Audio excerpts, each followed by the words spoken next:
আসফিয়া, আজকে কি শিখবো জানো?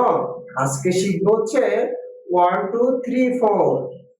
তাহলে চলো শুরু করি। হাতের আঙ্গুলগুলা দিয়ে আজকে আবার শিখবো। চলো, তুমি তো জানো এগুলো আঙ্গুল। তাহলে এক থেকে গুণ তাহলে প্রথম থেকে শুরু করি।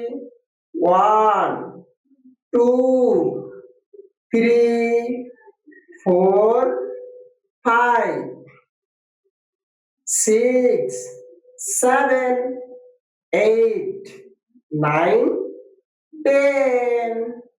এই হচ্ছে 10টি। 1 2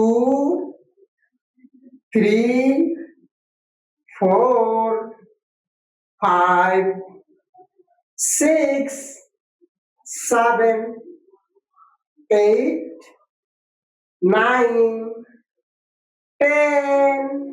এই হচ্ছে 1 থেকে 10।